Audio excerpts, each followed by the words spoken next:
Merci d'être au rendez-vous de Info 7 de ce dimanche. Madame, Messieurs, bonsoir et bienvenue à tous dans ce nouveau numéro qui décortique l'actualité de la semaine comme chaque semaine, bien sûr.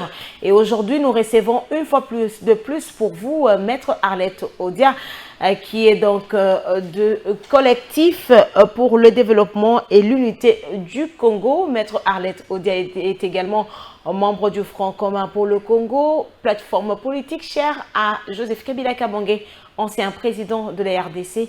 Maître Arlette, bonsoir. Bonsoir Madame Nourila. Un plaisir de vous avoir une fois de plus sur ces plateaux de Info 7. Comme vous le savez bien, le plaisir, il est toujours partagé. Très détendu, hein? Ah oui. Et surtout après cette rencontre avec Joseph Kabila Kabange. Oui, une rencontre que les Congolais attendaient, vraiment. Attendaient? Oui, les Congolais attendaient cette rencontre pour entendre le président Kabila dire quelque chose. Et le président l'a compris.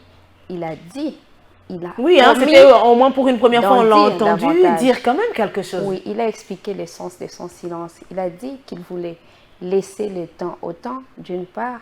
Il voulait aussi accorder la parole aux autres. De sorte que... C'était stratégique. Mais absolument. De sorte que le Congolais sache comprendre où se cache la vérité, où se cache le mensonge. Et qu'est-ce que vous voulez dire par là? Nous voulons tout simplement dire que après la rupture de la coalition FCC-CACH, vous savez comment les membres de l'actuelle Union Sacrée le régime de Tshisekedi avec ses proches dans l'Union Sacrée. Ils ont raconté tellement de choses, comme quoi le président Kabila a bloqué le développement du pays, il bloquait les actions de Félix Tshisekedi, il bloquait, disons, toutes les initiatives allant dans le sens de l'intérêt national. Est-ce que cela n'était pas vrai? C'est pour cette raison que le président Kabila s'était tué, pour que les Congolais apprécient par eux-mêmes si ces propos étaient vrais ou faux. Après la rupture de la coalition FCC-CACH, alors que M. Tshisekedi avait dit désormais Kissa Loumé Banda, actuellement nous allons amorcer le développement du pays, nous avons déboulonné Kabila. Mais vous avez vu, on se rappelle aussi de vous avez vu comment la situation du pays est devenue catastrophique. La situation sécuritaire, la situation socio-économique, la situation politique, rien ne va au pays. Aujourd'hui, les Congolais se rendent compte. Vous êtes sûr que rien ne va au pays? Je ne sais pas dans quel monde vous vivez, mais tous les Congolais peuvent vous dire cela. Et qu'est-ce qui ne marche pas, dites-nous? Mais tout ne marche pas, madame. L'instabilité monétaire, la dépréciation monétaire et la flambée des biens de première nécessité. Ça, vous le savez. Du point de vue de la sécurité, quand le FCC a fait remise et reprise, on va dire le président Kabila a fait remise et reprise avec Félix Tshisekedi le 24 janvier 2019. Les limites de la RDC, le territoire national, étaient sous contrôle total du gouvernement central. Les FARDC défendaient l'ensemble de notre territoire. La police nationale sécurisait la population et leurs biens. Aujourd'hui, nous sommes envahis. Les ennemis de la République nous contrôlent de l'intérieur. Plusieurs armées sont invitées sur notre territoire. Ça pose un sérieux problème. Les ennemis de la République nous contrôlent de l'intérieur. Est-ce que c'est une situation qui a commencé aujourd'hui? Mais la question n'est pas celle-là. Tous les pays au monde, on vous dira, qui sont toujours attaqués par des adversaires. Mais comment la situation du Congo était gérée à l'époque où Joseph Kabila était au pouvoir et comment elle l'est en ce moment où M. Tshisekedi dirige. Je vous rappelle... Mais c'est parce que certaines personnes estiment que c'est parce que Tshisekedi a touché là où il ne fallait pas toucher. Malheureusement, pourquoi avoir fait cela? Pour en finir avec cette infiltration. Madame, c'est depuis 2019 que M. Tshisekedi dirige ce pays. Si les initiatives qu'il prenait étaient bonnes, on aurait plutôt avancé. Vous êtes témoin que nous avons reculé. Reculé à grands pas. Et quand vous vous étonnez, ça m'étonne davantage. Je vous dis qu'en 2019, on n'était pas occupé par l'M23. En 2019, il n'y avait pas la force régionale qui contrôlait les territoires. Et qu'est-ce que, quand vous parlez de la situation sécuritaire, que nous parlions d'abord d'ailleurs depuis quand même des années, hein, que la partie est du pays est occupée, est-ce que vous pensiez que c'est une situation que Tshisekedi allait finir en une année ou 2 ans? Mais si Kabila a réussi à la finir pendant qu'il était au pouvoir, jusqu'à léguer, n'est-ce pas, à céder le pays à un autre dirigeant, en ayant le contrôle total du territoire Kabila national. avait fini la guerre. Je ne sais pas quel est le contenu que vous donnez à la remise et reprise ou à l'alternance que nous avons connue en janvier 2019. Je vous dis qu'en ce moment-là, le pays n'était pas occupé. On ne parlait pas d'M23 dans ce pays, on n'en parlait plus. Mais on parlait quand même de la situation d'insécurité dans l'Est du pays. Et là, c'était difficile, on ne savait pas c'était qui.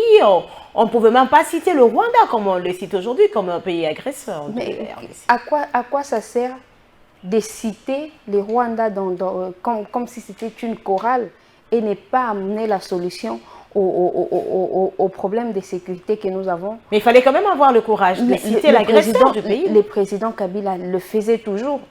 Il le faisait toujours. Seulement qu'il n'avait pas besoin de faire la promotion du Rwanda. Souvent, il disait, voilà les voisins, nous sommes en bon terme avec tous les pays limitrophes. Mais c'est ce qu'on n'entendait pas auprès de la communauté internationale. Mais vous savez bien que la communauté internationale, elle n'est là généralement que pour caresser dans les sens du poil. Quand cette communauté internationale a commencé à citer les Rwandais comme pays agresseurs, nous vous avions dit que c'était tout simplement pour aveugler ceux qui dirigent la RDC en ce moment. Qu'est-ce que nous avons gagné après toutes ces dénonciations? Le Congo, c'est un État souverain. Nous avons une armée capable de défendre les territoires. Nous avons une police. Même si l'effectif que Joseph Kabila Kabange avait laissé n'était pas l'effectif réel. Mais qu'est-ce qu'ils ont fait? Je vous dis que le président Kabila aurait voulu que son successeur dirige beaucoup mieux le pays que lui ne le dirigeait avant. Kabila avait beaucoup de contraintes. Il est venu dans les circonstances où le pays revenait d'abord d'une dictature, ensuite d'une révolution. Rien n'était au point, on va dire que les pays existaient, mais l'État n'existait pas. Là, c'est avec l'avènement de Joseph Kabila. Mais bien sûr, il y avait autant d'obstacles, autant de barrières à franchir, autant des Congolais qui s'étaient rébellés à ramener à la table des discussions, beaucoup de montagnes ou des angles à arrondir. Donc, il y avait un très grand travail. Et quand Félix Tshisekedi est venu au pouvoir, il a trouvé ce grand travail abattu. Mais ils ont été ingrats de ne pas le reconnaître. Peu importe. Mais ils auraient fait mieux de faire avancer le pays plutôt que de le faire reculer tel que nous le vivons en ce moment. Pensez-vous de ceux qui estiment que Tshisekedi a trouvé le trou très profond que Joseph Kabila a laissé? Ces arguments-là, ça ne m'intéresse pas. La raison est simple. Quand vous leur demandez de vous expliquer ce qu'il en est, ils ne savent plus rien vous dire. Quand Kabila arrive au pouvoir, il ne trouve pas de constitution, il ne trouve pas la loi qui organise la société civile, il ne trouve pas la loi qui organise le Conseil supérieur de la magistrature, il ne trouve rien. Il appelle à l'existence des choses qui n'existaient pas. Ça, c'est Kabila. Pas seul, mais avec l'ensemble de la classe politique qui, dans une mesure ou une autre, acceptait de l'accompagner. Mais Tshisekedi vient, il trouve ces choses-là, madame. Vous devez être très exigeant à son égard. Maître Arlette Odia, de chercher à le justifier. Maître Arlette Odia, c'est vraiment intéressant ces discours que vous tenez sur ce plateau de Congo Télévision. À l'avènement de Félix Antoine Tshisekedi, vous étiez parmi les personnes qui ont cru en Félix Tshisekedi. Pas seulement moi, tout le monde. J'ai dit vous étiez parmi. Mais oui, je le confirme. Mais la déception doit nous amener tous à nous demander la raison pour laquelle nous y avons cru au départ. C'est ça le problème. Nous avons cheminé avec lui. Le FCC, dans son ensemble, a cheminé avec lui à travers l'accord de gouvernance. Mais maintenant, vous voyez, il y a quelques jours, je pense hier ou avant-hier, il était à Kananga qui semble être son fief. Vous avez vu qu'il n'y avait pas d'engouement. Les Congolais sont fatigués de voir D'être sûr qu'il n'y avait pas d'engouement, de voir un président de la République qui avait tant fait des promesses et qui n'a réalisé aucune de ses promesses. C'est une déception. Je ne vois pas aucune de ces promesses. Je ne vois pas de promesses. Il y a quand même des chantiers ouverts par-ci, par-là, à travers le pays. Il promettait l'Allemagne d'Afrique. C'est pas d'ouvrir les chantiers. C'était pas par un bâton de magique que la RDC pouvait devenir directement. Vous êtes quand même conscient de cela. À Kananga et à Mboujima l'année passée. Il y a posé des pierres, de premières pierres de construction. Il rentre un an plus tard. Il amène une autre pierre. Vous dites qu'il réalise ses promesses. Vous dites que les Congolais doivent continuer à le suivre et à lui faire confiance. Non, c'est pourquoi le président Kabila avait dit son silence, c'était pour donner la parole aux autres et laisser les Congolais apprécier qui le sert, qui ne le sert pas, qui dit vrai et qui dit faux. Finalement, Joseph Kabila Kabange a promis de parler. Les Congolais se posent la question. Qu'est-ce qu'il dira aux Congolais? Mais il va dire aux Congolais, d'abord, ce qu'ils savent. Ils savent que notre pays a été, depuis 2005, on va dire même 2004, à travers les accords de la Sun City, il a pu rejoindre la voie de la démocratie. Nous sommes allés au référendum pour avoir notre constitution. Nous sommes 3 fois allés aux élections. C'est ça. C'est ce qu'il va dire aux Congolais. Maintenant que la dictature s'est encore invitée. Dictature. Depuis la création de l'Union sacrée, M. Tshisekedi avait décidé de mettre les lois de la République de côté. C'est ça, en fait, qu'est-ce que vous appelez dictature? Alors, le président Kabila viendra dire aux Congolais que nous devons ramener le pays sur la voie de la démocratie. Comment on va le faire? C'est ça, la grande attente des Congolais. Et finalement, c'est quand? Il parle quand? Mais au moment opportun. Mais pourquoi vous entretenez le suspense? Vous aviez pensé que parler en ce moment-ci serait en retard. Mais quand Kabila a parlé, il a été avec sa famille politique, tout le monde s'est rendu compte que c'est au moment opportun. Donc il reviendra encore au moment opportun pour dire aux Congolais ce que nous devons faire pour ramener notre pays sur la voie de la démocratie. Vous allez expliquer aux Congolais ce que vous appelez de dictature, mais prenons d'abord ce premier dossier de notre rendez-vous de la semaine. Madame, Monsieur, vous le savez, le directeur général de la SNEL a été donc réhabilité dans ses fonctions par le ministre de portefeuille et retrouvez donc les détails dans ce premier dossier.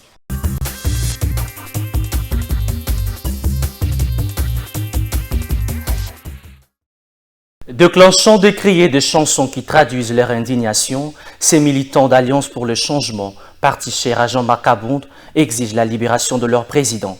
À la tête de cet engouement, Parfait Zola, président de la Ligue des jeunes, expose le contenu de leur mémo adressé au procureur près la Cour de cassation.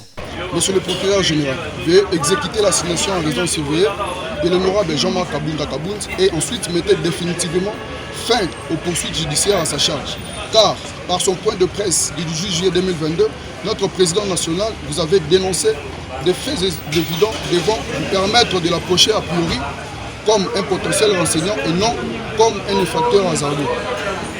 Nous sommes persuadés que vous avez ouvert, après sa mise en accusation et sa détention, des dossiers relatifs aux faits de corruption, concussion, roulage de recettes publiques, détournement des deniers publics, bradage des ressources de l'État et même de sûreté. Nous invitons notre justice, celle que vous engagez par chacune de vos actions, de poursuivre, arrêter, détenir, juger et condamner les véritables criminels de ces régimes, de mettre fin à l'impunité et de détenir illégalement et arbitrairement un député national qui a dénoncé les antivaleurs dans l'exercice de ses fonctions de parlementaires autant que d'acteurs politiques. Ne jurant que par le relâchement de leur maître, le vice-président Éric Diloubanza s'exprime. Article 101, alinéa 1, il y a règlement d'ordre de l'Assemblée nationale. Dès que vous avez déposé, mémo na biso, non-violence, mais tout le monde est awa, et comme papa ça va ordre. Biso, tozobelela na mongongo ya likolo, ba autorité nationale na internationale, bayoka biso, bazo président Jean-Marc Kabound à Kabound, basambisa et ceux qui ont réellement l'infraction, bakanga, ceux qui ont l'infraction, pas libéré. A rappelé qu'il a été attribué à la charge du détenu Jean-Marc Kabound l'infraction d'outrage au président Félix Tshisekedi. Et alors, si nous voulons vraiment que notre vie soit fructueuse, si nous voulons que notre ministère puisse avoir des fruits, nous ne devons pas nous préoccuper quelles sont les routes que je dois tout de suite, quelles sont les routes que je dois construire, quelles sont les maisons que je dois faire, quel est le changement dans le pays que je dois obtenir. Parce qu'en réalité, le changement dans le pays ne dépendra pas directement de l'Église. Ne serons pas nous les évêques, pas nous les prêtres, à changer le pays. Nous devons donner le principe pour que le pays puisse changer. Nous devons amener et porter Dieu à ce pays. Et si Dieu arrivera à ce pays, le pays va changer. Mais si nous sommes très préoccupés de faire ce qui ne relève pas à nous, et nous ne préoccupons pas, et nous n'avons pas le souci de faire vraiment ce qui relève directement à nous, il n'y aura personne qui fera ce que nous faisons. Et nous ne serons jamais capables de faire ce qu'aux autres relève de faire. Et nous perdrons beaucoup de temps, d'énergie, et nous éloignons de la perspective qui nous vient de Dieu. Mettre Dieu au centre. Ça, c'est ce que l'Église est appelée à faire dans tout le monde et, bien sûr, dans la RDC.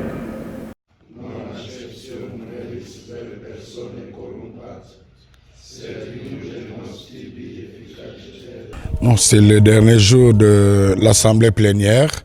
Les évêques vont se réunir en plusieurs séances pour finaliser le dossier, les réflexions déjà initiées, approuver le message qu'ils sont en train d'écrire maintenant. Et c'est demain que ce message sera rendu public. Naturellement, le premier jour dans toutes les sessions épiscopales est consacré à l'analyse de la situation socio-pastorale qui implique aussi la situation sécuritaire, la situation sociopolitique. Vous confirmez qu'il y aura un message adressé? Je le confirme parce qu'ils l'ont décidé. Face à la presse tant nationale qu'internationale, l'élu de Bolobo, le député national Willy Bolio, n'est pas allé par le dos de la cuillère. Ce ressortissant de la province de Maïndombe, à l'occasion d'un an d'épuration ethnique Téké, a d'abord peint un tableau sombre concernant ces massacres commis en RDC.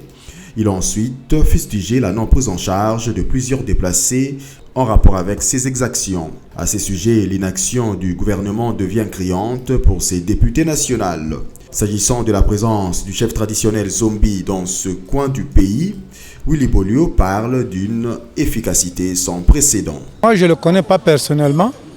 Je le vois seulement avec des gardes républicaines. Et il dit qu'il est l'envoyé spécial du président. Autant de fois qu'il est parti, autant de fois qu'il y a des tueries qui se multiplient. Donc jusque-là, il n'y a rien. C'est un fiasco pour ce qu'il fait.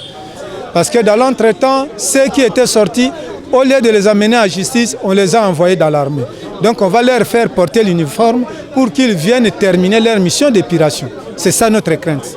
À la veille du démarrage des opérations d'enrôlement à Kwamut, l'élu de Bolobo a fait savoir que la situation s'est encore empirée. La situation s'est empirée chaque jour qui se passe. Au point que nous commençons à craindre, ce n'est plus le pire parce qu'il est déjà là, mais nous craignons si l'autorité de l'État sera rétablie. Parce que dernièrement, il y a le ministre de l'Intérieur qui a dit publiquement, en venant de la cité de Kwamut, au nom de tous les territoires de Kwamut, que la paix y est revenue. Et ils ont même dit que les gens vont à l'école, les gens vont au champ. Quelque part, nous trouvons que c'est une façon de se moquer de ceux qui meurent, de ceux qui ne savent pas rentrer chez eux. Attendons voir comment ils vont enrôler et ils vont vous dire qui ils auraient enrôlé. Les gens ont vu comment les terroristes occupent leur village. Ils y ont nommé des chefs traditionnels qui sont les leurs. Ils occupent leur forêt. Vous demandez à telle personne de rentrer, même si on serait méchant. Willy Bolio estime par ailleurs qu'il est temps pour les gouvernements de la République d'ordonner à l'armée d'attaquer ces terroristes qui sèment la terreur contre les Téké.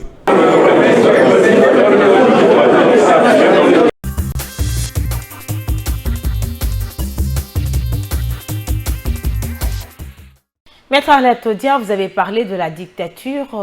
Expliquez-nous pourquoi vous estimez que le régime Tshisekedi se comporte aujourd'hui en dictateur. Je ne sais pas pourquoi il se comporte en dictateur. Peut-être parce que, comme pensent un grand nombre de citoyens congolais qui n'ont jamais gagné des élections, ni les élections législatives, ni les élections présidentielles, ça fait que, puisque le mandat tend vers sa fin, il faut se radicaliser dans la dérive dictatoriale pour s'aimer la terreur, pour museler les voix qui donnent des opinions contraires. C'est ça. C'est ça. C'est ce qui vous pousse à dire ça? Nous le disons parce que nous le vivons. La dictature, c'est le fait pour un dirigeant d'imposer sa volonté, de remplacer les lois de la République. Et M. Tshisekedi l'a dit. Il dit que pour lui, le salut du peuple, c'est la loi suprême. Autrement dire que dans ce pays, les lois ne doivent plus exister, puisque lui définit d'une certaine manière les saluts du peuple. Pour lui, c'est ça la loi. Quand vous êtes dans un État comme celui-là, où le président de la République, chef de l'État, vous dit qu'il ne va plus appliquer la loi, ça, c'est un régime dictatorial. Dites-nous alors, depuis qu'il a prononcé, qu'il a fait cette déclaration, qu'est-ce qu'il a déjà fait qui est allé à l'encontre de la loi, des lois ou de la Constitution? Commençons par ce qui arrive récemment. C'est quoi? Les perquisitions barbares, la violation de domicile. Les gens dénoncent et il n'y a aucune suite. Souvenez-vous qu'à l'époque où les maréchals Mobutu dirigeaient le pays, le président Mouzé Kabila, Joseph Kabila, il suffisait qu'il y ait des membres de l'opposition qui disent que nous demandons la libération sans condition de nos membres. Après une enquête de quelques jours ou de quelques heures, ces gens étaient libérés. Mais depuis que M. Tshisekedi est au pouvoir, quels sont ces Congolais, membres de l'opposition, membres de la société civile, pour lesquels sa structure, son organisation a sollicité la libération sans condition et qu'il a été libéré? Voyez-vous, dans un pays démocratique, si je ne me trompe pas, il a été libéré? Il a écopé sa peine. De même que Jimmy Kitenge de notre parti, de même que Ferdinand Kambere, tous les autres, ils ont écopé des peines injustes et ils les ont apurées. C'est une méchanceté, madame. Quand on est dans un pays où les députés nationaux sont emprisonnés pour des faits politiques, il y a M. Jean-Marc Kaboun qui a bénéficié d'une ordonnance. Marc Kaboun, des mises en résidence surveillée. Il est toujours en prison. Le député Moukébaye, qui va dans une marche pour dénoncer les faits de mauvaise gouvernance, il est actuellement en prison. Madame, quand des acteurs politiques sont emprisonnés, du fait pour eux de défendre des questions, des tas de questions, des questions qui touchent à la vie de la nation, même lorsqu'il y a des dérapages, il n'y a pas de dérapage, madame. Vous savez, parce que selon les déclarations officielles, on parle de dérapage de la part de ces députés. Je veux admettre qu'il y ait un dérapage et que ces dérapages soient sanctionnés. Mais ces dérapages ne se sanctionnent pas quand on envoie ces gens en prison. Les structures auxquelles ces personnes appartiennent, ça veut dire l'Assemblée nationale pour les uns, les assemblées provinciales pour les autres, le Sénat pour d'autres encore, ils ont des commissions, on va dire, les commissions de discipline, les comités des sages. Comme ce qui s'est passé avec le cas de Daniel Safou. La commission s'était saisie. La commission, oui. Mais quels sont les genres des sanctions? Pourquoi ne pas interpeller? Pourquoi ne pas enquêter? Moi, je veux bien savoir. Quand Daniel Safou dit qu'il a été victime d'un traitement inhumain et indécent venant d'une catégorie de personnes, tous se réclamant d'être d'une même province. Est-ce qu'il faut les sanctionner pour ça? Ou il faut enquêter pour savoir s'il a dit vrai ou il a dit faux? Il ne faut pas oublier qu'un député national, il représente de nombreux citoyens. Quand il fait un dérapage et que l'État veut le sanctionner, il faut toujours veiller à ce que ce ne soit pas en train d'handicaper les nombreux citoyens qui ont voté pour lui. Son électorat à sa base. Mais justement, quand vous levez les immunités d'un député national, parce que vous avez la volonté de le voir répondre en justice, qu'est-ce que vous faites des nombreux citoyens qui a placé en lui une confiance? Mais lui aussi, lorsqu'il se comporte de la sorte, ou c'est qu'on est en train de le reprocher, est vrai, est-ce qu'il avait consulté aussi sa base? Mais sa base va la sanctionner. Sa base va lui retirer la confiance. Il faut arrêter de penser que la sanction, elle n'est que pénale. La sanction politique pèse beaucoup plus sur la vie d'un acteur politique qu'une sanction pénale. La plupart des élus qui sont à l'Assemblée nationale comme à l'Assemblée provinciale, est-ce que ce qu'ils font ou posent comme acte, ils ont le temps d'aller demander la volonté de leur base? Les faits déjà pour eux d'être députés, ça leur donne droit à certains avantages. Qu'ils fassent des dérapages ou non, ils seront sanctionnés par leur base. Et l'État, surtout ceux qui dirigent, n'ont pas chaque fois le droit de se substituer à cette base. Moi, je vous dis que généralement, les sanctions contre les acteurs politiques, surtout dans un régime dictatorial tel que nous le vivons en ce moment, elles sont injustes. Elles n'ont pas de raison d'être.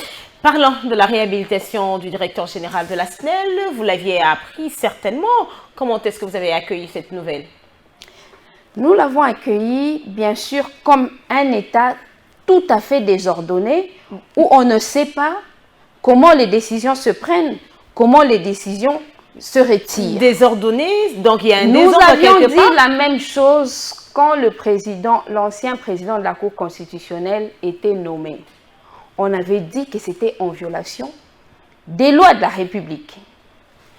Quelques mois après, il a été retiré de ses fonctions, également en violation des lois de la République. Mais vous voyez des journalistes dire, mais voilà, vous aviez dit que c'était une nomination qui violait la loi, maintenant qu'on l'a enlevé, est-ce que ça ne suffit pas, madame?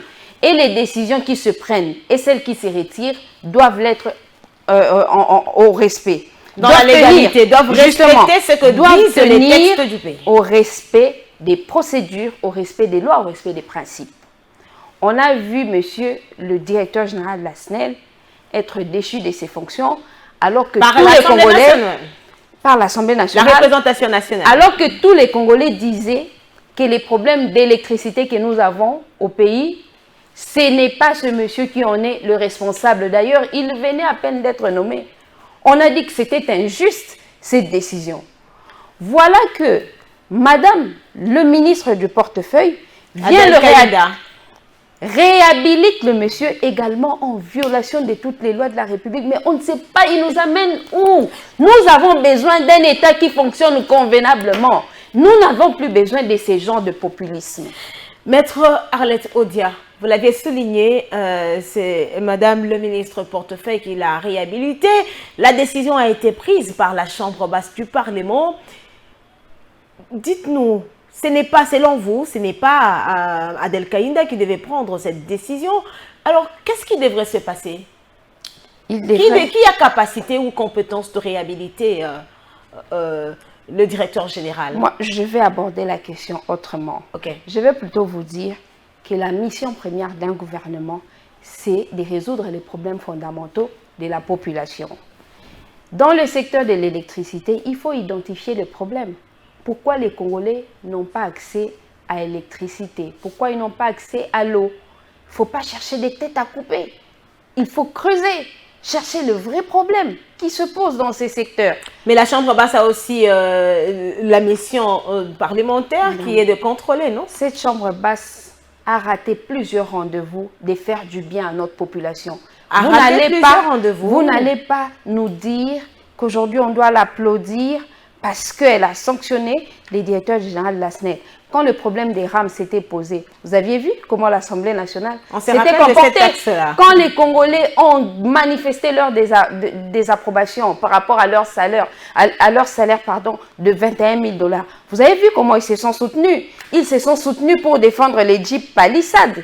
Ils se sont chaque fois soutenus quand il était question de sacrifier l'intérêt de la nation. Mais les Congolais ne parlez pas de cette Assemblée nationale. C'est une Assemblée nationale qui a sérieusement déçu le peuple congolais. Nous voulons d'un État qui fonctionne convenablement. C'est lui que Joseph Kabila nous a laissé. C'est lui qu'il voudrait que cet État revienne à partir de janvier 2024. À partir de janvier 2024. Revenons d'abord sur la décision de réhabilitation du directeur général de la SNEL. C'est une question du peuple congolais parce qu'on ne comprend pas. Est-ce que certaines personnes estiment que le fait que la ministre du portefeuille ait pris cette décision, c'est parti pour une guerre entre le portefeuille et puis la chambre basse du Parlement.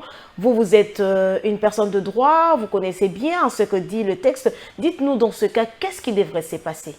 Parce que le gouvernement est l'émanation de la chambre basse du Parlement. Je suis en train de vous faire voir que le problème ne se situe pas sur oui, ça nous avons compris, mais qu'est-ce qui devrait se passer? Il devait tout simplement se passer que les gens se remettent en cause, qui ne sont pas à leur place. Ce n'est pas ce que nous dirons sur ce plateau qui va amener Mme Kainda à revenir sur sa décision. Et quand elle a décidé, tout le monde comprend que ce sont les instructions de sa hiérarchie. Une hiérarchie qui se fout du fait que les lois de la République soient violées. C'est ce que nous sommes en train de vous expliquer, madame. Les ténèbres ne régneront pas toujours. Nous sommes en train de mener un combat qui va dans le sens de l'intérêt de la nation. Nous pensons, comme tous les Congolais, avec Joseph Kabila Kabange au sein nous pensons comme tous les Congolais, madame Noëlla, que la RDC, c'est un pays, oui, mais au sein duquel l'État ne fonctionne plus. Ça, c'est un danger. C'est un danger pour tout le monde. Et nous nous battons. Croyez-nous que nous y arrivons. Vous avez dit tantôt que vous vous battez pour un Congo en janvier 2024 avec Joseph Kabila Kabange. Mais vous êtes quand même conscient qu'avant cette alternance, le peuple congolais, pour la plupart, ne vous portait plus à cœur, le FCC? Mais je vous ai dit que c'est pour cette raison que le président Kabila s'était tu pour laisser les temps au temps, pour laisser les autres parler et finalement permettre aux Congolais d'opérer le bon choix. Et vous pensez que ce peuple congolais a besoin de vous? Quand vous avez dit que le peuple congolais avait vomi le président Kabila, mais c'est parce qu'il y avait eu beaucoup de racontars. Après l'écoulement du temps, vous savez combien il est en train de chaque jour gagner en termes de popularité. Les Congolais le réclament. Les Congolais et Congolaises reconnaissent qu'ils ont été largement induits en erreur. Et qu'il y a lieu. Ils ont dit ça? Bien sûr.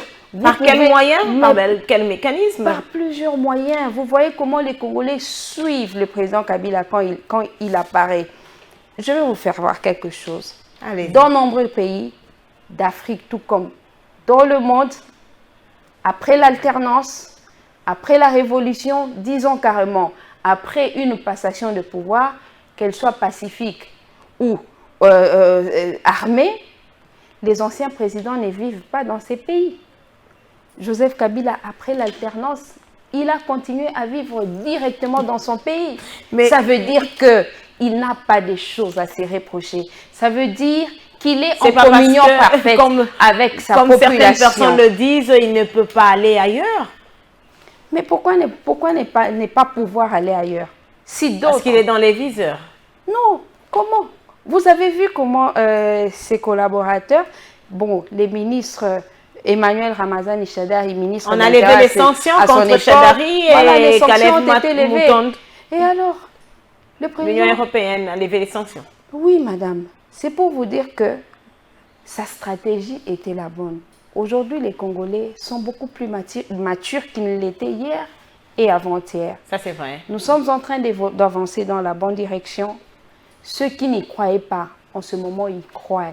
Ils disent, voilà, c'est une étape de la vie ou une étape de l'histoire de notre pays qu'on devrait forcément vivre pour passer à autre chose. Et le lendemain sera meilleur.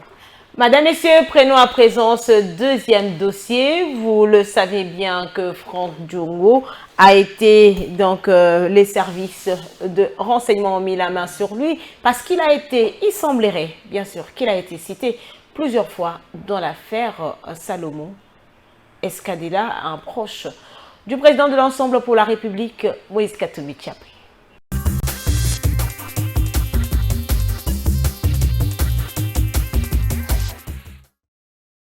Après avoir été convoqué plusieurs fois pour raison d'information, étant donné que plusieurs personnes ont également cité son nom dans les dossiers Salomon Kalonda, Franck Diongo est tombé ce mardi dans les filets des hommes armés.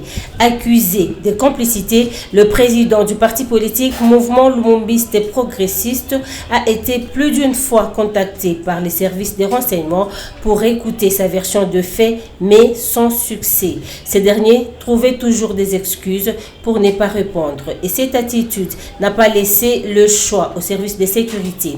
Il a été interpellé au croisement des avenues Kabinda et Wilry en provenance d'un deuil à l'hôpital du Cinquantenaire sans être agressé ni maltraité.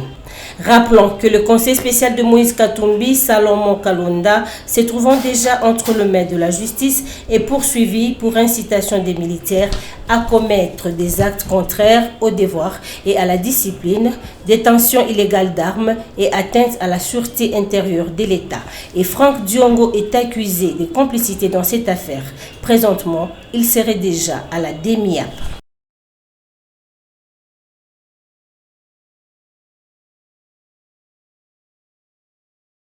En date du 5 juillet 2021, la décision avait déjà été prise d'autoriser les poursuites et même la levée des immunités du sénateur Augustin Matata Ponyo. Donc nous considérons, nous, que jusqu'à ce jour, le collègue Matata Ponyo est toujours à la disposition de la justice.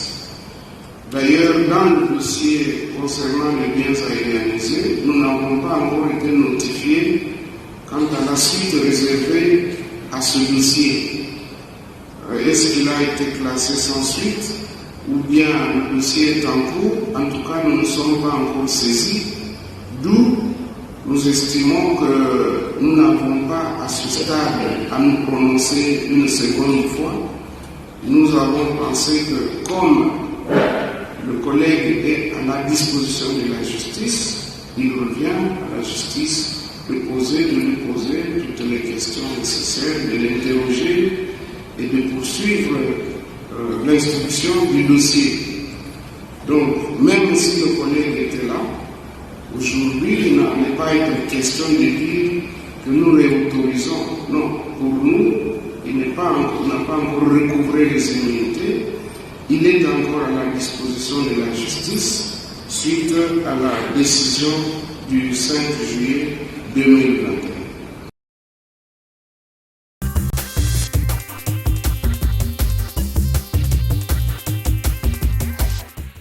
Maître Arlette Odia, dites-nous, vous avez essayé d'en parler, que se passe-t-il avec tout ce qu'il y a comme perquisition, des résidences, même de proches de Joseph Kabila Kabange? Nous avons même reçu ce matin les documents du PPRD au Katanga qui met en garde contre une opération militaire de perquisition des résidences de l'ancien président Joseph Kabila Kabange. Vous m'aviez ici demandé ce que j'entendais par la dictature. Et pourquoi vous parlez aussi de la dictature? C'est une question que j'avais posée. Je vous donne tout simplement des exemples. Vous voyez, l'état dans lequel règne un régime dictatorial, c'est celui où la justice est aussi utilisée comme instrument de règlement des comptes des acteurs politiques. Quand vous me parlez des perquisitions, ça renvoie à la justice. Vous me parlez d'arrestation, ça renvoie à la justice. Vous parlez de la levée des immunités de certains députés, de certains parlementaires, ça renvoie à la justice. On voit clairement qu'avec le régime de M. Tshisekedi, la justice est utilisée comme instrument de règlement de compte des acteurs politiques. Mais Félix Tshisekedi n'a cessé de le dire que la justice est indépendante. La justice fait son travail. Finalement, nous sommes, comme le disent certains observateurs, que nous sommes habitués dans ce pays, lorsqu'on met la main sur quelqu'un, c'est un règlement de compte. Alors là, vous renoncez à une réflexion profonde. Le président de la République ou ses collaborateurs, ils ne peuvent que vous dire que la justice est indépendante. Il va vous revenir en tant que média, en tant que société civile, ou aussi à nous en tant qu'acteurs politiques, d'analyser les faits. Comment on peut vivre dans un pays où tout le monde devient suspect et tout le monde doit faire l'objet d'une poursuite quelconque? Ces choses ne sont possibles que dans un État où règne la dictature. Et vous ça devient possible davantage. Sur tout le plan, la famille de Joseph Kabila Kabange ne se reproche de rien.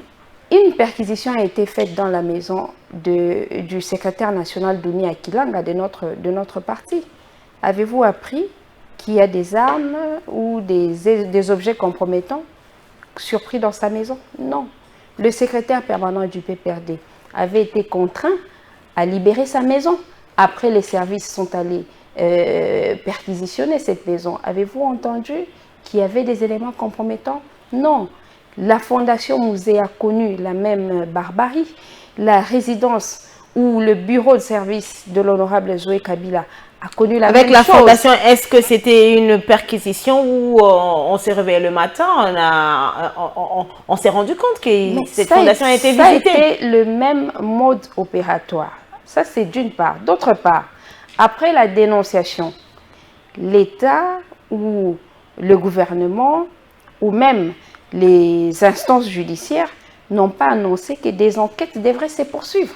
S'il n'y a pas enquête, ça veut dire que ceux qui sont venus saccager la Fondation Musée ont été envoyés par l'État. C'est ce que nous pouvons noter parce qu'on n'a pas mis la main sur eux. On a appelé aux enquêtes et ces enquêtes n'ont pas été ouvertes. Ça veut tout dire, madame, ça veut tout dire.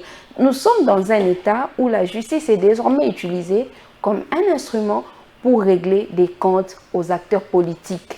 Ça, c'est un régime dictatorial. Ils ne nous diront pas le contraire. Vous allez me dire que quand il y a des débats à la télé entre membres de l'opposition et membres de, on va dire, du pouvoir, la nation, est-ce qu'il n'y a que les membres de l'opposition qui débordent ou qui déplacent les mots? Pourquoi c'est toujours les membres de l'opposition qui après sont interpellés? Voilà, il y a outrage au chef de l'État, voilà ceci. Vous savez combien de fois le président Kabila a été insulté, invectivé, pendant même que M. Tshisekedi dirige le pays? Avez-vous entendu ces personnes être interpellées pour imputation dommageable, pour X ou Y fait? Non. Madame, vous estimez que c'est une justice à double vitesse? Elle est déjà caporalisée. C'est une justice qui ne sert plus fondamentalement à l'intérêt de tous les Congolais. Ça, c'est une vérité. Ils ne sauront pas nous contredire parce que les faits sont là. C'est regrettable. Voyez-vous ce qui se passe dans l'affaire de M. Matata Ponyo? Oui, l'affaire de M. Matata Ponyo qui rebondit encore une fois de plus. Allez-y. Mais on vous dit que il est à la disposition de la justice. Ça, c'est le premier fait que je décris. Quand je vous dis que la justice est utilisée comme instrument pour régler des comptes. Oui, mais parce que le procureur avait déjà saisi la chambre haute du Parlement et qui revient encore. C'est comme ça que le président de la chambre haute rappelle qu'il est déjà à la disposition de la justice. Monsieur Matata Ponyo est poursuivi pour des faits, semble-t-il, infractionnels qu'il aurait commis pendant qu'il était président de la République.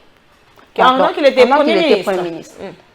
Il y a d'une part la loi portant statut des anciens présidents de la République et Premier ministre qui empêche ces poursuites. Pour les actes de gestion ou les actes de gouvernance commis par ces gens-là, par ces deux hautes personnalités du pays. Plutôt que d'échanger la loi, ils préfèrent la transgresser. Quand je parle des « ils », c'est ceux qui nous dirigent en ce moment. Ils préfèrent violer la loi et nous mettre dans une position d'insécurité totale où maintenant, désormais, tout le monde peut violer la loi et dans l'impunité totale. Donc, le deuxième élément que je voulais vous dire, c'est que c'était les actes posés par un gouvernement. Si le chef du gouvernement doit être arrêté ou même interpellé, l'ensemble du gouvernement doit y répondre. Donc, dans le même dossier où Matata Ponyo est poursuivi, Bahati Lukwebo devrait être poursuivi. Il était membre de ces gouvernements.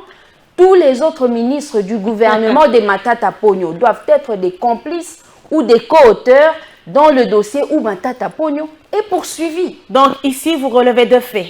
Premièrement, soit on devait commencer par changer des textes. Parce qu'il y a deux lois qui interdisent la poursuite judiciaire à l'endroit d'un président de la République en fonction qui a commis des actes, mais aussi à l'endroit du Premier ministre. C'est ça, si j'ai bien compris. Deuxièmement, si aujourd'hui la justice estime que Matata Ponyo doit être poursuivi, c'est-à-dire que c'est tout le gouvernement. Tous les gouvernements de l'époque où Matata Ponyo était Premier ministre doivent répondre et dans une même affaire. Ce seraient des auteurs, des complices et des co-auteurs qu'ils aillent répondre parce que c'est ce que veulent les actuels dirigeants. Tous souvent aller répondre. Mais il n'y a pas de comment. Mais si c'est par exemple l'affaire Boukangalonzo, ce n'est pas tous les ministres qui sont impliqués. Ce sont les actes de gouvernance. Matata Ponyo était le Premier ministre.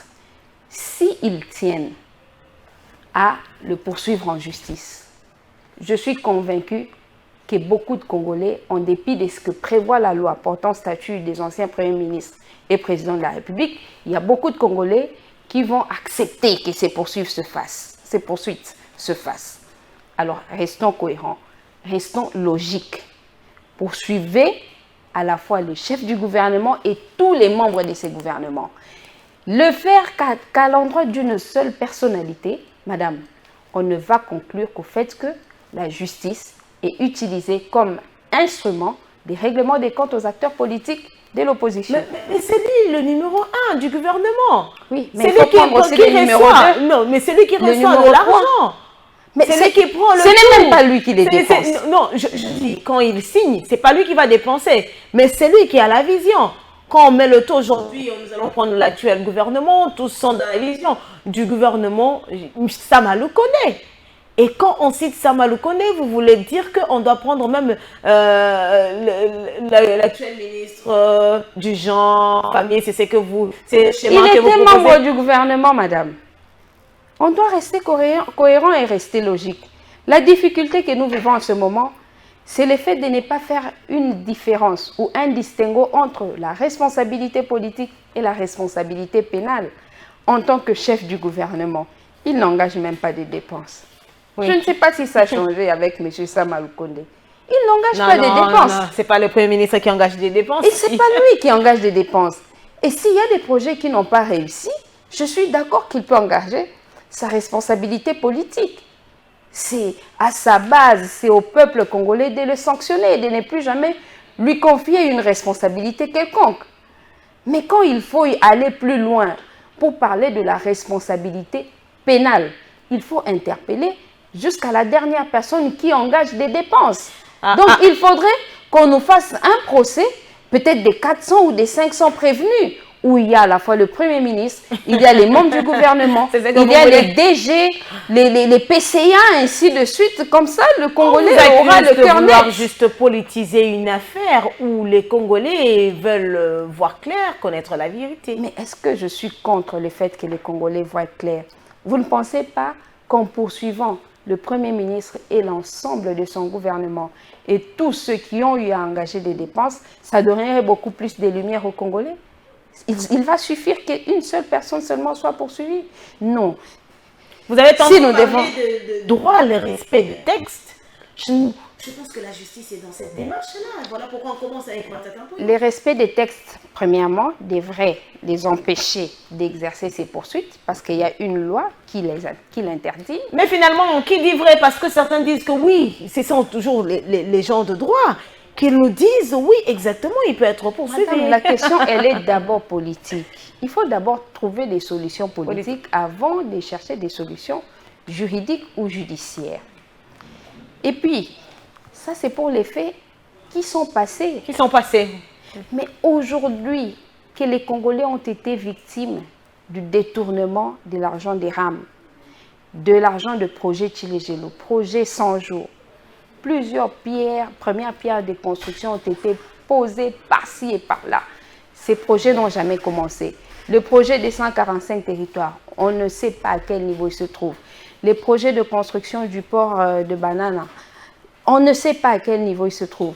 Parlons de Kinshasa Zéro Trou, où le ministre des Infrastructures et Travaux Publics vous dit que le projet est même déjà clôturé. Mais c'est partout que nous trouvons des trous dans la ville de Kinshasa. Mais commencez par poursuivre ceux qui sont en fonction pour ne pas qu'un jour, on soit buté au fait que, bon, ils ne sont plus en fonction. Là, ce n'est qu'une affaire dans plusieurs affaires. Certainement que la justice est aussi sur d'autres dossiers. Mais il faut commencer par ce qui est imminent. Par ce qui est imminent. Et ceux qui ont détourné, ils sont encore là. Ils sont là. Les Congolais ont la soif. La soif en ce moment des bonnes gouvernances. Vous avez parlé du projet 100 jours. Là, nous connaissons déjà. Il y a eu même Vital Kamerhe qui était interpellé. Mais après, on a trouvé qu'il était innocent aussi. C'est ainsi que si Vital Kamerhe, qui a eu à gérer les fonds du projet 100 jours, a été déclaré blanc comme neige, logiquement, la même chose doit bénéficier à Matata Ponyo. Mais oui, mais Matata Ponyo devrait d'abord aussi se présenter. Mais les gens se posent la question, pourquoi il s'agit tant de sorties médiatiques? Vous avez même suivi, il a saisi la justice contre le procureur. Quand vous vous sentez en danger, vous devez vous défendre. Ça, c'est naturel. C'est un instinct, madame. Même les animaux, c'est comme ça qu'ils se comportent. Donc, Matata est en danger. Il a raison de se défendre. Vous n'allez pas reprocher à quelqu'un qui se défend de pourquoi il se défend. Non, l'injustice est ailleurs. Lui se bat contre une injustice. Je ne suis pas de sa famille politique, je ne suis pas de son parti politique, mais j'estime qu'il y a des lois dans ce pays qui doivent être respectées et non la volonté des individus. En plus des individus, des méchantes personnes qui ne veulent que faire du mal aux autres, qui sont insensibles face à la misère des Congolais, qui détournent sans pitié, qui commencent des projets et ne le terminent pas. C'est des méchantes personnes, madame. Allons-y à l'essentiel. Et l'essentiel en ce moment, c'est organiser les choses pour que des bonnes élections se tiennent à la fin de cette année et que le pays rentre sur la voie de la démocratie. Madame, Messieurs, à présent, le troisième dossier de votre magazine Info 7.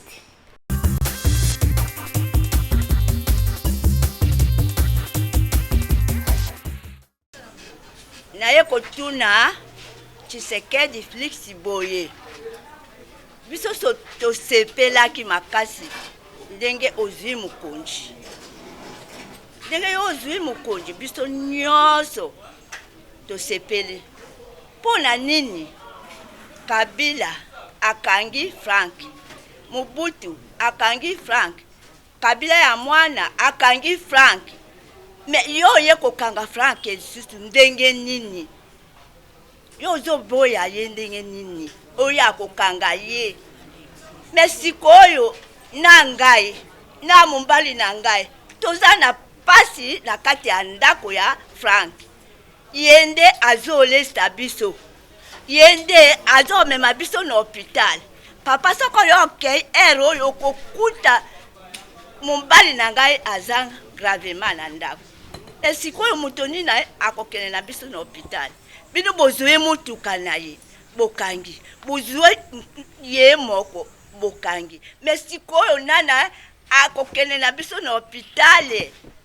Dozo sepela na yo ke mwana na ngai, yo mwana na ngai. Pona nini osali ngai boye? Yo lingi ka papa na yo akufa na ndaku, ngai na kufa na ndaku. Nana kolesa biso Tshisekedi. Bimisa Frank alala lelo te na koasho. Papa bimisa Frank. Le CG ayaki déjà bomonaki toyambaki ye. Motif à voyage ya CG na niveau ya Niamey ezalaki d'abord ya okende kobete la international socialiste, c'était si agression au toza victime. Il y a des gens au Baolo qui biso IDPS, tozobanga l'élection, tolingi élection te, mais le numéro 1 de notre parti, le vice-président de l'International socialiste, est allé lui-même demander na ba parti ami na biso International socialiste baya oyo ko observer d'élection. Parce que nous voulons des élections apaisées. M. Joseph Olengankoy traite notre pouvoir de tribaliste. C'est-à-dire, il prétend que notre pouvoir, c'est un pouvoir de Kassaïens. Je vais tout simplement répliquer à M. Olengankoy ceci. Quand il traite notre pouvoir de Kassaïens, je ne sais pas si c'est en vertu de quoi. Lui-même est tété là. C'est-à-dire, les tétés là, ce sont des Kassaïens. Pouvoir un pouvoir tribaliste était. Je veux dire, nakomona kaka configuration, même il y a cabinet, il y a président, okomona ke il y a une représentation nationale. Nakacha pouvoir oy. Bato bazole kabalo ba mamba congrès, ce sont babengi des hommes maudits par les sphinx Tshisekedi. Je dois vous révéler ça aujourd'hui. Bato bazo senga congrès, ce sont des gens qui batelemelaka les pères Etienne Tshisekedi na 2013 l'air anomaka Mavungu comme secrétaire général. Bango baleka babi ke Mavungu aza incompétent. Batuane za banani, batuane za obabengi Victor Wanja azalaka na Lukunga. Batuane za banani, batuane za Apollinaire Panzu azalaka na Funa. Batuane za banani, batuane za Pierre Bandu azalaka na Changu. Pe na moko obabengi bwana wa bwana. Batuane batelemela le père au moment de sa confiance et pas Mavungu. Le père a bengana bango na parti, a maudissara bango. Cette fois-ci, vous êtes des journalistes, vous êtes des témoins.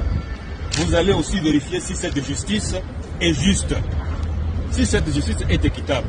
Je viens de déposer au parquet près la Cour de cassation un dossier contre le président du Sénat, Modeste Bahati Lukwebo.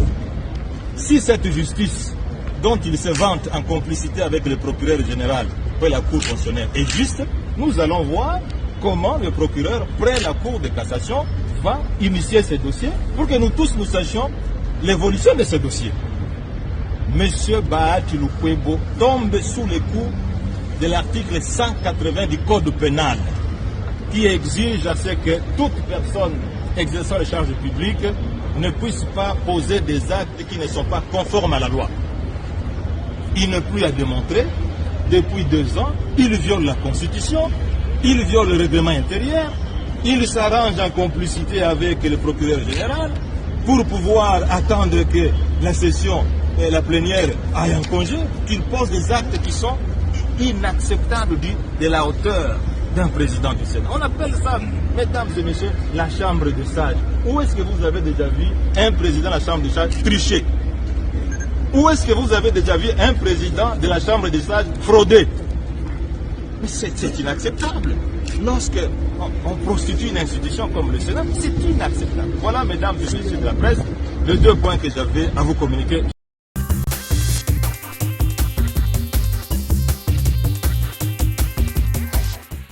Voilà, madame, messieurs, nous sommes là pour un autre débat. Maître Arlette Odia, votre réaction à chaud, vous avez suivi ces éléments, notamment Matata Mpogno. Vous avez également suivi la mère biologique de Franck Diongo. Votre réaction à chaud? La mère biologique de Franck Diongo, je pense qu'elle a réagi de la même manière que maman Marthe avait réagi à l'époque où la dépouille de Etienne Tshisekedi était gardée à l'international. C'est une réaction normale d'une mère qui se plaint. Ça, c'est rien du tout à condamner. Mais ce qui interpelle, c'est que l'État ne fonctionne plus normalement. Dans un État où tout est en place, ces genres de cas ne pouvaient pas arriver. Vous savez, quand on poursuit un acteur politique pour des faits qui touchent à la vie de la nation, il faut que ces poursuites convainquent les peuples pour lesquels la justice est supposée être faite. Mais est-ce que les Congolais croient ont la véracité des faits qui sont reprochés aux uns et aux autres. Mais lorsqu'ils sont calmes pour l'instant, pas de démarche, ce n'est pas une réaction pour dire que nous sommes d'accord? Les Congolais ont faim. Les Congolais ne peuvent plus manger sans sortir le matin aller travailler. Imaginez. Et quand ils allaient même dans les marches avec Étienne Tshisekedi, c'était à cause du charisme qu'incarnait la personne d'Étienne Tshisekedi. Ce même charisme qu'incarne aujourd'hui le président Joseph Kabila. Croyez-moi que si Joseph Kabila vient sur le charisme de Joseph Kabila sur les rues de Kinshasa pour faire une marche, la vie de la nation sera totalement paralysée. Parce qu'il dégage un charisme.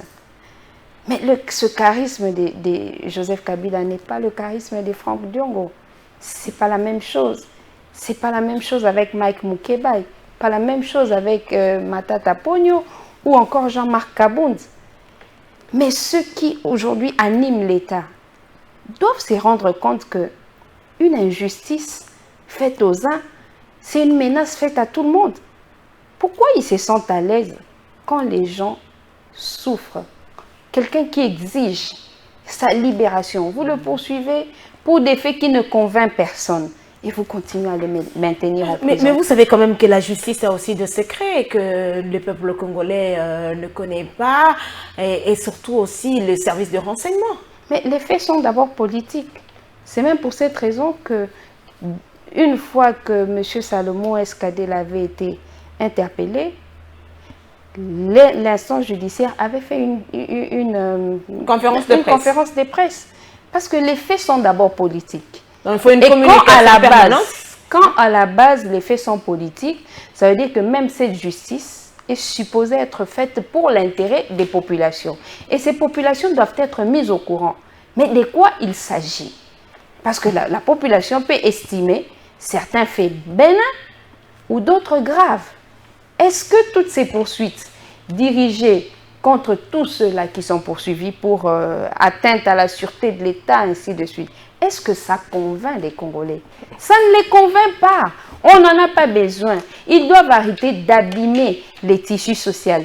Ils doivent arrêter de diviser les Congolais, surtout en ce moment où nous tendons vers les élections. Maître Arlette Odia, il y a quelques semaines passées, Martin Fayoulou est allé accuser comme on l'a dit, accuser quelques proches du pouvoir de Félix Tshisekedi, notamment le secrétaire général de l'UDPS Augustin Kabouya, accusé également la CENI, le président de la CENI, Denis Kadima, il a réclamé des sanctions.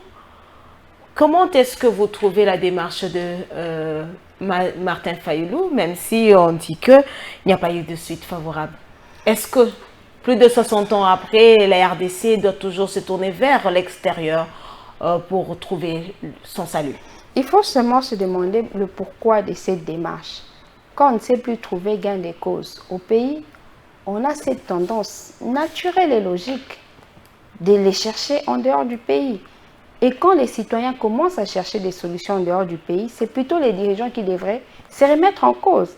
Ça veut dire qu'ils ne servent plus à l'intérêt des citoyens. Vous avez suivi combien de fois le secrétaire général de l'UDPS a invectivé, on va dire à la limite injurié, M. Martin Fayoulou. Il l'a fait autant avec d'autres acteurs politiques, dans l'impunité totale, madame, dans l'impunité totale.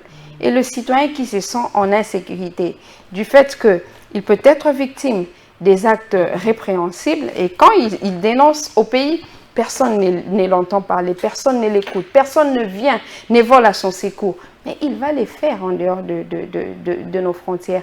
Je pense que c'est une attitude tout à fait logique qui jette du discrédit sur ceux qui gouvernent la République en ce moment, sur le pays dans son ensemble, et c'est ce qui fonde notre démarche en vue de les faire partir du pouvoir. N'est-il pas important aujourd'hui que les Congolais, les politiciens comprennent que c'est possible de gérer les problèmes de la RDC au Congo? Mais avec qui? Et surtout qu'il y a des dialogues. Les dialogues, on le dit toujours qu'il est permanent. Avec qui? Avec M. Félix Tshisekedi. Lui qui ne défend que les siens. Vous l'avez entendu? Il est président de toutes les RDC. Mais est-ce qu'il joue ses rôles en faveur de tous les Congolais? C'est là le problème. C'est là la nuance. Vous pensez qu'il joue ce rôle en faveur de qui? En faveur de sa propre famille, biologique et politique, pas en faveur des autres, madame. Vous avez vu que nous avons une loi dans ce pays, notamment le règlement intérieur de l'Assemblée nationale, qui dit qu'un député national ne peut pas changer des partis politiques en cours de législature, qui dit que si un député décide de quitter son parti, il laisse les avantages au parti. Mais vous avez vu M.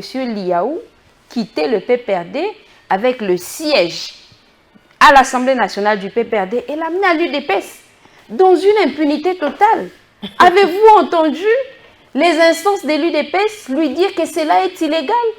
Vous avez entendu M. Tshisekedi dire aux gens de sa famille politique de ne pas poser ces gens d'actes?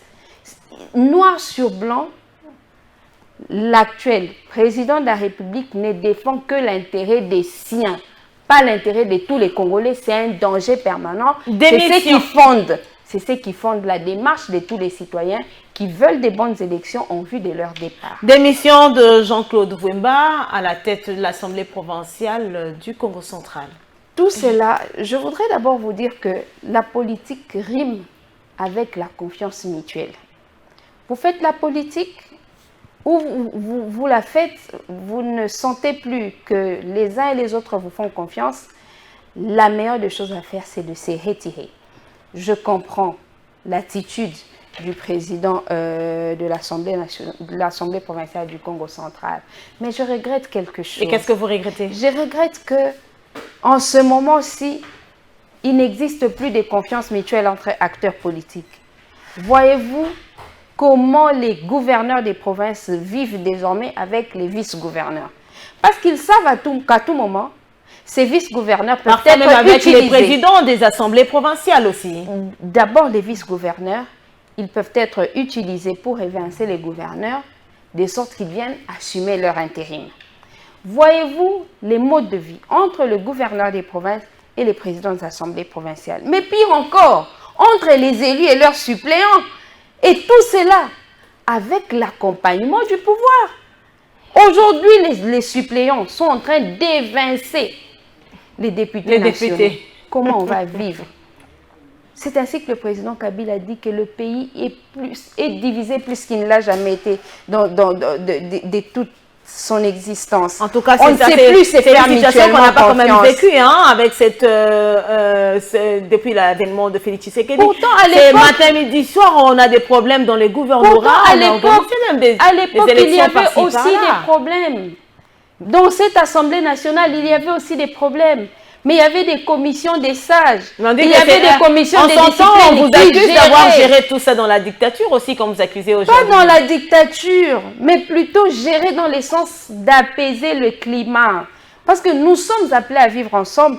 Nous devons nous faire mutuellement confiance. Mais aujourd'hui, nous vivons que vous êtes avec moi en train de travailler.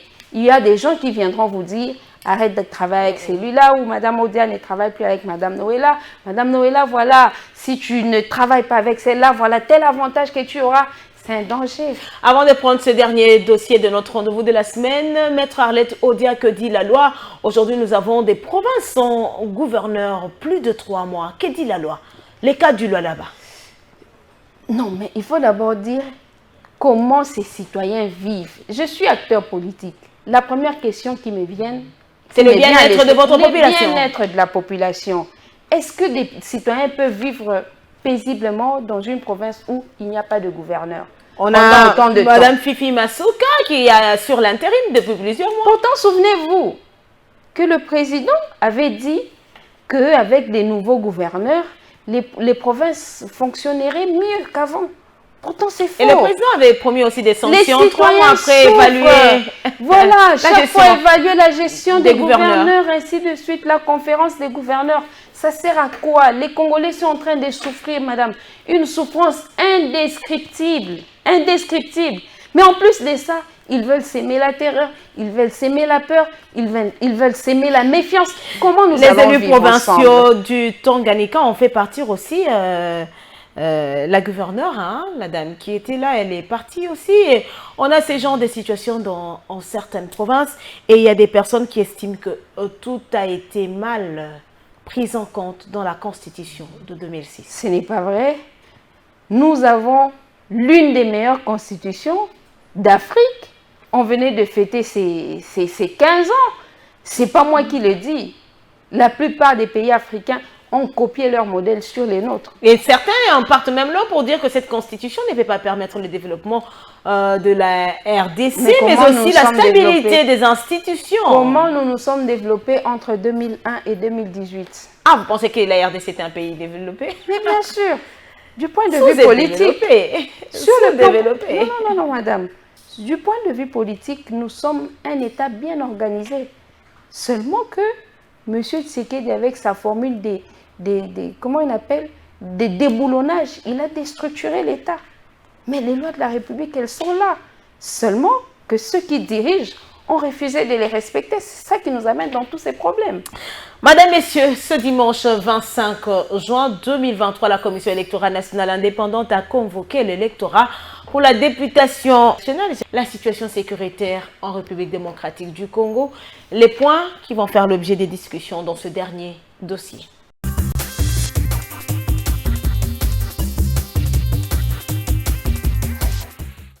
Monsieur Kambale Kassaï Fostan, avec ses effets militaires, a été arrêté alors qu'il revenait de Pluto en direction de Mongwalou pour éventuellement moraliser la milice Zaïre et ses alliés dans les buts d'endeuiller encore une fois de plus les Ituriens. Devant la presse et membres du comité provincial de sécurité, cet officier de liaison a cité la chaîne des commandements actuels dans les camps de la milice zaïroise.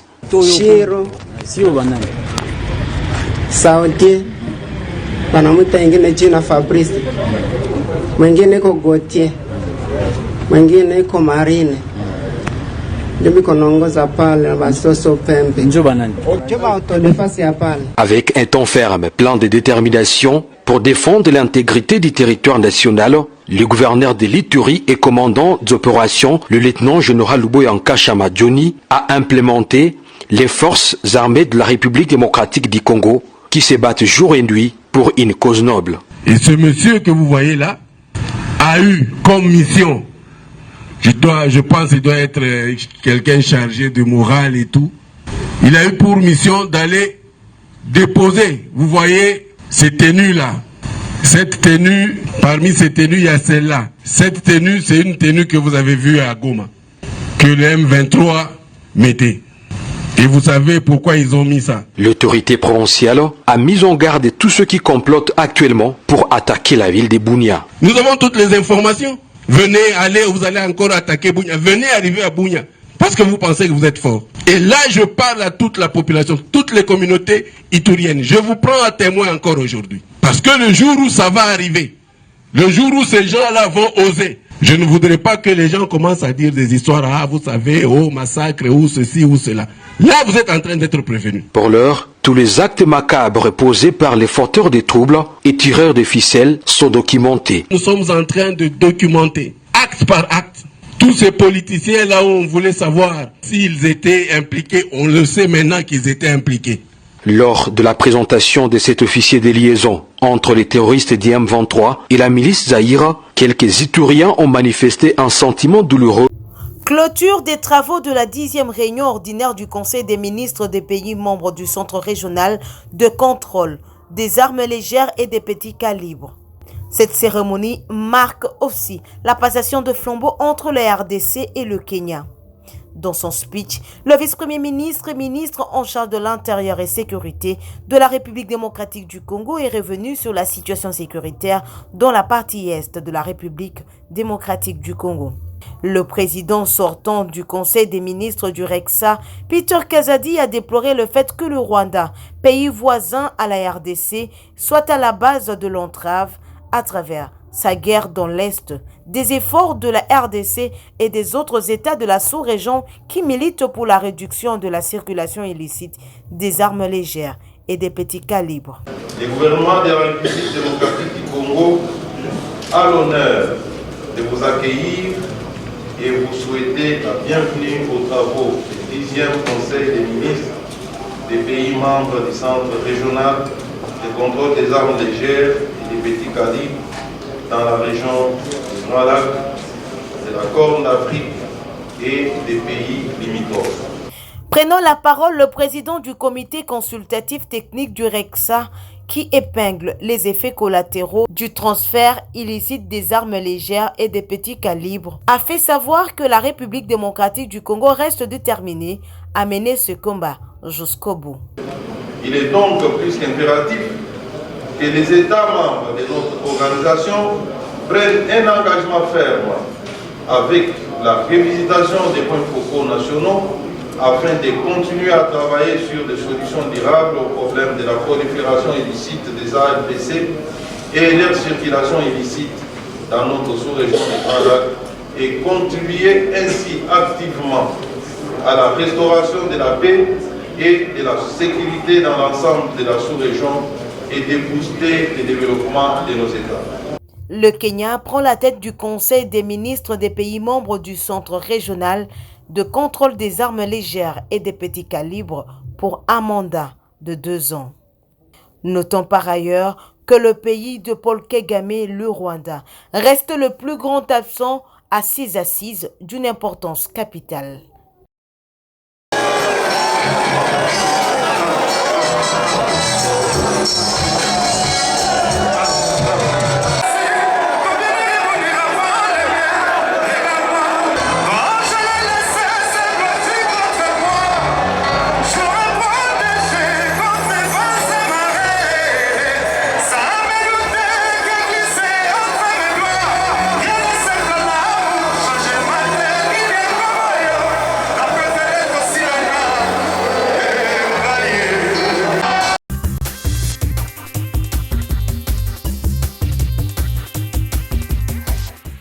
Maître Arlette Odia, la Commission électorale nationale indépendante est vraiment engagée pour des élections décembre. C'est long que vous-même vous êtes en train de demander le respect de la Constitution. L'électorat a été convoqué pour la députation nationale. Plus de 170 bureaux de réception et traitement des candidatures seront ouverts à travers la République démocratique du Congo avec le FCC dans la course. Il faut d'abord dire que la CENI n'est pas notre interlocuteur. Et notre interlocuteur dans le processus électoral, c'est la majorité. Avant d'évoluer, je dois vous rappeler que depuis le coup d'État institutionnel duquel est née l'Union sacrée, il n'existe ni majorité ni opposition dans ce pays. Mais aujourd'hui, on parle d'une majorité union sacrée. La nation, après la nomination d'un informateur qui a identifié la majorité. Il existe tout simplement des gens qui se regardent comme étant majorité et opposition. Nous ne sommes pas de l'opposition. Nous acceptons cette casquette parce qu'on a refusé d'être avec M. Tshisekedi au gouvernement. Et la loi portant statut de l'opposition dit que ceux qui ne participent pas au gouvernement sont dans l'opposition. Mais ce n'est pas seulement ça. Il aurait fallu que l'on ait échoué à une élection à un certain degré. Des élections de 2018, ça n'a pas été le cas. Mais le pouvoir, la majorité a été identifiée, non, Maître Arlette? Dans la violation totale de notre Constitution et des lois de la République. Mais la Constitution demande également qu'on puisse nommer un informateur. Mais voilà. En respectant des principes. Il y a un article de la Constitution qui devrait respecter et qui n'a jamais été respecté. Le débat a évolué. Nous sommes résistants, vous nous considérez comme étant opposants, vous considérez ceux-là comme étant majorité, eh bien ce sont eux, nos interlocuteurs, pas la CENI. Et dans nos discussions, c'est là qu'on devait ensemble convenir sur la mise en place de cette CENI, ce qui n'a pas été le cas. Ça veut dire que tout ce que fait l'actuelle CENI, que l'opinion a vu que la procédure a été bien respectée. Ils ne peuvent que dire ça. Interroger les principes. Vous n'êtes pas concerné par le processus électoral en cours si vous dites que la CENI ne nous engage pas. Et comment Joseph Kabila sera là en janvier 2024, comme vous l'avez dit tout au long de cette émission? Nous avons un autre combat que nous menons. C'est celui de ramener le pays sur la voie de la démocratie. Par quelle magie? Ce n'est qu'en démocratie. Par la magie de l'article 64 de notre Constitution. Que tous les Congolais...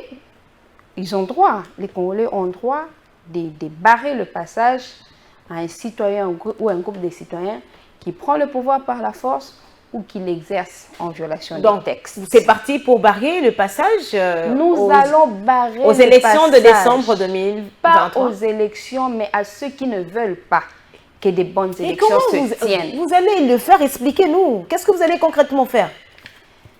C'est quoi d'abord les élections?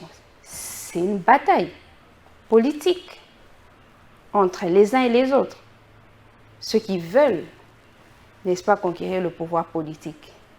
Et si ce format n'est pas respecté, ça veut dire que le président de la République ne veut pas de la tenue des bonnes élections. Aujourd'hui, c'est parti, la CENI est là, l'électorat est convoqué, c'est parti. Je vous ai dit que tout ce que fait cette CENI ne nous engage pas. Ça ne vous engage pas, mais il y a quand même le Quator qui se sent, qui se retrouve dans ce qui est en train d'être fait, même s'il réclame quelque part que la CENI soit restructurée, avec les départs aussi de Martin Fayulu qui a dit qu'il n'est pas aussi concerné par ce processus. Cette CENI ne pouvait nous engager que si nos membres y étaient délégués.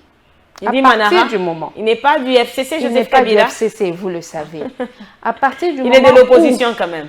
À partir du moment où nous n'avons pas délégué des membres au sein de cette CENI, tout ce que fait cette CENI ne nous engage pas. L'opposition est représentée. Madame, la représentativité de l'opposition, elle ne se fait pas en l'air. C'est au prorata du poids numérique au sein des assemblées constituantes. Elle, les autres, FCC, elle. Ce que je vous dis, c'est ce que dit la loi. Les responsabilités politiques, elles sont confiées au prorata du poids numérique. Le FCC, c'est la force politique de l'opposition, disons, qui a le plus grand poids numérique au sein de l'Assemblée nationale. Donc c'est nous qui devrions, ce n'est pas un cadeau, c'est la loi qui nous confère ces prérogatives. C'est nous qui devrions déléguer des animateurs. Mais vous restez campés sur ça, vous exigez le respect de la Constitution. Mais parce que dites-nous quand même logiquement, qui doivent réagir, mais pour Arlette Odia, juste quelques mois nous séparent de ces élections selon la Constitution. Nous sommes au mois de juin, d'ici 4-5 jours, c'est le mois de juillet. Même si aujourd'hui nous devons reprendre le processus à zéro, vous pensez que le délai constitutionnel sera respecté tel que vous l'exigez? Il y a une année passée, on vous disait que M. Tshisekedi ne veut pas organiser des élections. Vous n'y croyez pas? Voilà des problèmes déjà d'ordre technique. Les cartes délivrées par M. Kadima qui deviennent illisibles. Pendant que les cartes des citoyens du maréchal Mobutu, elles sont encore lisibles.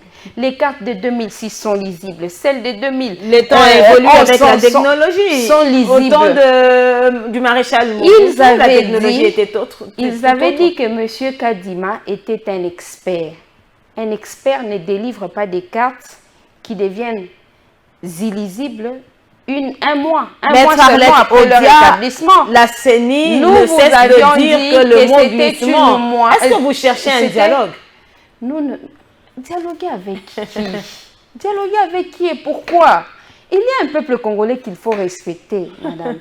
Et respecter le peuple, c'est essentiellement respecter ce qui a déjà été décidé au nom et pour les comptes de ces peuples, c'est-à-dire les lois de la République. Nous disons que nous voulons des élections, mais nous n'allons accepter ces élections que si nous y sommes représentés. Ce n'est pas un cadeau qu'on demande à qui que ce soit, c'est un droit que nous exigeons. Donc, c'est-à-dire, si nous comprenons bien, vous n'allez même pas répondre à l'appel de la CENI qui a convoqué l'électorat. Mais donc, cette CENI, nous ne la reconnaissons pas. Est-ce que vous pensez vraiment changer les choses en étant dehors? Cette CENI ne nous engage pas. Cette CENI ne contient pas nos membres. Peu importe ce qu'elle dira, ça ne nous engage pas. Et ça ne... Pour nous, c'est du non-dit. C'est quelque chose qui n'existe pas. Et nous le disons parce que nous avons le droit de le dire. Nous voulons des élections. Le secrétaire permanent du PPRD l'avait dit. Si... Vous n'avez même pas pris des cartes d'électeurs. Si, et la majorité et l'opposition veulent de ces élections, en 6 mois, on va arrondir tous les angles et amener les Congolais à des bonnes élections. Mais ils ne veulent pas des élections. Kadima lui-même vous a dit que l'État n'a pas mis à sa disposition des moyens. Il a parlé aujourd'hui des contraintes. Souvenez-vous, sécuritaires et financières. Souvenez-vous qu'à l'époque où le président Kabila dirigeait le pays, on savait déjà en avance quels seraient les moyens de financement des élections. Ce sera des bailleurs des fonds ou ce sera les trésors publics congolais. En ce moment, alors que comment on dit, les mandats électifs touchent à sa fin, le président de la République et son gouvernement n'ont encore pas dit aux Congolais comment on va financer ces élections. Et c'est Kadima qui chaque jour dit qu'il n'a pas de moyens pour organiser ces élections. Tous nous constatons que la sécurité n'est pas garantie. Et vous continuez à croire en notre parole quand on vous dit un mot sur la situation qui est là ne veut pas des élections. Un mot sur la situation de Kwamout. À la dernière minute, la CENI a annoncé que l'identification et l'enrôlement des électeurs de ce coin du pays est renvoyée à une date ultérieure. Et il y a quelques jours, on nous a dit que la situation était calme. C'est pour cette raison qu'on vous dit qu'ils ne veulent pas des élections parce qu'ils savent qu'ils ne peuvent pas tenir ces élections sans une partie du territoire national. Certainement que vous allez me rappeler qu'en 2018, il y a Béni Boutembo qui n'avait pas oui, j'allais le rappeler. Qui n'était pas allé aux élections. Mais c'était la classe politique qui avait ainsi convenu. Parce qu'à l'époque, souvenez-vous, les Congolais avaient soif d'une alternance. En ce moment, avec la maturité que ces Congolais ont acquis, nous n'avons plus soif d'alternance. Nous avons plutôt soif de bonne gouvernance. De bonne gouvernance. Et puisque la bonne gouvernance se caractérise par ce qui a été fait avant l'arrivée au pouvoir de l'UDPS, c'est ce qui sera bon pour ce pays. Maître Arlette Odia, est-ce que vous envisagez un rapprochement parce que vous êtes dans la résistance? Certaines personnes estiment que vous êtes réellement dans l'opposition. Vous envisagez un rapprochement avec les autres opposants, Matata Mpogno, Martin Fayoulou, Denis Essanga, qui sont, et Moïse Katumbi? Je suis membre d'une famille politique où cette option n'a pas encore levé. Elle n'a pas encore été levée. Mais au moins, ce qui est clair... Vous avez presque les mêmes revendications. Mais justement, ce que tout le monde peut constater, c'est que nous avons les mêmes revendications. Nous exigeons tous la tenue des bonnes élections. Nous les exigeons parce qu'on doit faire respecter notre souveraineté. Parce qu'on doit faire respecter les textes de notre pays. On doit faire respecter la volonté du peuple congolais. Nous sommes ensemble, peut-être sans l'être formellement, mais croyez-moi, c'est les mêmes revendications. Et sinon, vous vous reconnaissez quand même aussi dans les bilans de Félix Tshisekedi pour avoir géré avec lui dans la coalition? Mais avant la création de l'Union sacrée, il y a eu des réalisations. Il y en a eu. C'est au moment où il décide donc si c'est un échec, vous êtes aussi responsable. Déboulonnage, c'est au moment où il décide du déboulonnage que le pays a commencé à tendre vers la dérive. C'est ce qui est regrettable. Le débat n'est pas celui-là. Le débat est que... Mais est-ce que... Ils ont échoué. Nous devons tous organiser les élections, bien les organiser pour que le lendemain soit meilleur pour notre peuple. Mais est-ce que Joseph Kabila Kabange rêve un jour, avant qu'il ne s'adresse, comme il a promis à la population congolaise, de se rapprocher de Félix Tshisekedi, si réellement vous œuvrez pour le bien-être de la population congolaise? C'est une question qu'il faudrait lui poser, mais tout ce que je sais, c'est qu'il a toujours été disposé à travailler avec ceux qui respectent les Congolais, ceux qui respectent les lois de la République. Si vous n'êtes pas de ceux-là, il ne faut plus compter sur Joseph Kabila pour une quelconque collaboration. Insécurité dans l'est du pays avec cette milice Mobondo qu'on a eu depuis un temps, voilà. L'insécurité dans certains coins de la République démocratique du Congo. Maître Arlette Odia, qu'est-ce que le gouvernement devra donc faire? Vous avez dit que vous êtes pour la population. Si vous est demandé aujourd'hui de conseiller le régime Tshisekedi, qu'est-ce que vous S'il y a dites? une complicité du gouvernement, qu'est-ce qu'on peut conseiller à ce gouvernement? Vous avez entendu l'honorable Bolio vous dire que c'est lui qui se présente comme étant les représentants du chef de l'État. À chaque fois qu'il arrive, c'est des tueries qui s'accentuent. Voilà. Comment les gens ne pourraient pas croire à une certaine complicité? C'est ça le problème. Ils sont défaillants. Ils ne savent plus gérer la sécurité de notre population. Je pense que c'est très triste, mais maintenant, tout ce qu'il y a à faire, c'est se concentrer pour la bonne gouvernance dans les mois à venir. Eh bien, cet événement musical qui a marqué donc l'histoire, je peux dire, l'histoire du pays en cette année 2023 à Ferregola qui s'est produit au stade des Martyrs. C'était pour une toute première fois. Maître Arlette Odia, vous avez suivi cet événement? Oui, bien sûr. Vous êtes amoureuse de la musique congolaise? Oui, mais pas vraiment, c'est pas vraiment ça mon problème. Le problème, c'est une joie, mais aussi un regret. Ma joie est de voir que les Congolais ont réussi à trouver encore quelque chose qui peut les mettre ensemble. Les unir. Voilà, et les unir. Hier, c'était les footballs. Aujourd'hui, les footballs n'unit plus les Congolais. Pourquoi? Parce qu'il y a M. Katumbi, président d'un parti, parce que les politiques se sont invités dans le football. Voilà, les politiques se sont invités dans les footballs, qu'aujourd'hui les footballs ne nous rassemblent plus. Mais avec la musique, nous nous sommes vraiment rendus compte qu'il n'y avait plus de tendances, que tous les Congolais étaient au stade des Martyrs pour écouter l'artiste Ferregola chanter. Et le regret, comme je vous l'ai dit, c'est que les acteurs politiques ont échoué. Là où ils devraient réussir, réussir quoi? Réussir à pouvoir mettre les Congolais ensemble en dépit de leurs divergences. Et moi, je félicite pas seulement l'artiste Ferregola, mais aussi l'artiste Fally Ipupa, parce que hier, on était vraiment content de voir sur les médias les débats entre les Gaulois et les Warriors. Ça fait tellement la beauté de la journée d'hier, ça a été mémorable et merci aux artistes. C'est complètement fini, mesdames, messieurs. Maître Arlette Odia, les Congolaises, je pense aussi que ceux qui nous suivent au-delà des frontières de la République démocratique du Congo sont certainement contents de vous entendre encore une fois de plus. Et vous avez là quelques minutes pour vous adresser à toute cette population qui vous suit à cet instant. Je vous dis merci de votre invitation. Je continue à rassurer les peuples congolais pour lesquels nous militons, que nous ne ménagerons aucun effort pour barrer la route à la dictature. Aujourd'hui, la dérive dictatoriale est en train de se radicaliser. On voit les perquisitions barbares ça et là. On voit même les gens penser qu'ils devraient aller jusqu'à perquisitionner les résidences du président Kabila.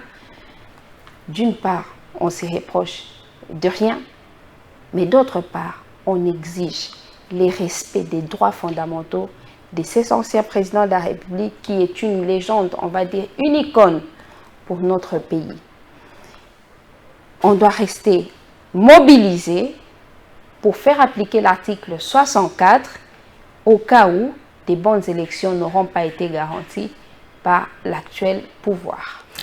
Maître Arlette Odia, notre invité de la semaine, numéro 1 du collectif pour le développement et l'unité du Congo, CEDUC, qui se porte certainement bien. Très bien. CEDUC et également, elle est membre du Front commun pour le Congo, cette plateforme politique chère à l'ancien président de la République démocratique du Congo, Joseph Kabila Kabange, qui a promis donc de s'adresser à la population congolaise dans les jours qui viennent, et les Congolais attendent bien cette adresse. Merci, ils ne seront pas déçus. Merci à vous, mesdames, messieurs, d'avoir été avec nous dans votre magazine de la semaine Info 7. Je ne cesserai de le dire, Info 7 est un magazine de Congo Web Télévision. Info 7, votre magazine. Info 7, notre magazine. Merci de nous faire confiance et merci d'être toujours fidèles à la chaîne Haute Définition. Eh bien, c'est l'heure. Au revoir et bonne suite de programme sur nos antennes.